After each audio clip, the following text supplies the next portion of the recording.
पश्चिम बंगाल की राजनीति इस समय एक दिलचस्प मोड़ पर खड़ी है। क्या बढ़ा हुआ मतदान सत्ता को मजबूत करता है या उसे चुनौती देता है? यही सवाल अब बंगाल 2026 के चुनाव में सबसे बड़ा राजनीतिक पहेली बन चुका है। बिहार चुनाव 2025 में भी यही हुआ था। उस वक्त भी बिहार 2025 के अनुभव ने एक नई बहस को जन्म दिया था।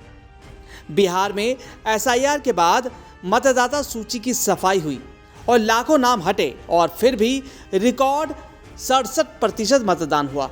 इस उच्च भागीदारी ने नीतीश कुमार के नेतृत्व वाले एनडीए को जबरदस्त फायदा दिया। साफ संदेश ये निकला कि जब असली मतदाता सामने आते हैं तो चुनावी नतीजे अधिक निर्णायक हो जाते हैं।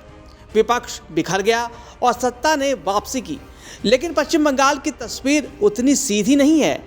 यहाँ ममता बनर्जी ने एसआईआर का विरोध किया, इसे वोट चोरी तक कह दिया, जबकि चुनाव आयोग और न्यायपालिका ने प्रक्रिया को आगे बढ़ाया। नतीजा पहले चरण में 92.88% का ऐतिहासिक मतदान। ये सिर्फ आंकड़ा नहीं बल्कि राजनीतिक संदेश है जिसे हर दल अपने अपने तरीके से पढ़ रहा है। एक तरफ बीजेपी और अमित शाह जैसे नेता इसे सत्ता विरोधी लहर का संकेत बता रहे हैं। उनका दावा है कि जब इतनी बड़ी संख्या में लोग वोट डालने निकलते हैं तो ये अक्सर बदलाव की इच्छा को दर्शाता है।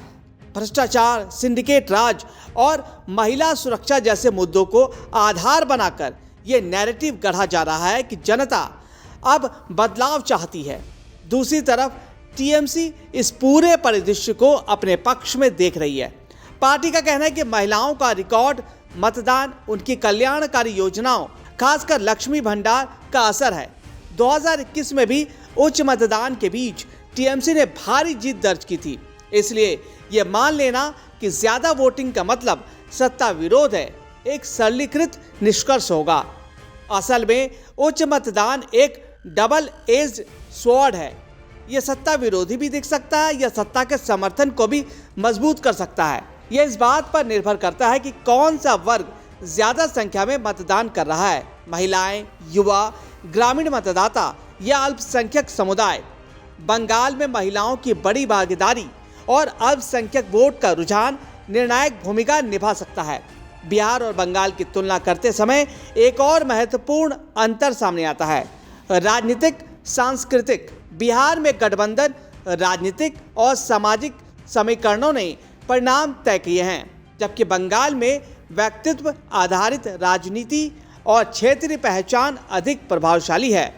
ममता बनर्जी की व्यक्तिगत पकड़ और संगठनात्मक मजबूती को नज़रअंदाज नहीं किया जा सकता। इसलिए ये कहना कि बंगाल बिहार का उल्टा होगा या वही कहानी दोहराएगा, अभी जल्दबाजी होगी।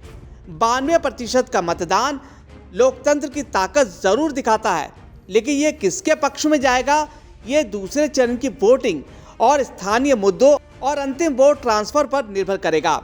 चुनाव केवल आंकड़ों का खेल नहीं है, बल्कि भावनाओं, भरोसे और राजनीतिक रणनीति का संगम है। 4 मई को जब नतीजे आएंगे तब ये साफ हो जाएगा कि बंगाल ने बिहार का रास्ता चुना या अपनी अलग कहानी लिखी। फिलहाल सियासी तापमान अपने चरम पर है और पूरा देश इस सवाल का जवाब जानने के लिए उत्सुक है। क्या बंगाल में बदलाव की आहट है या ममता का जादू एक बार फिर कायम रहेगा?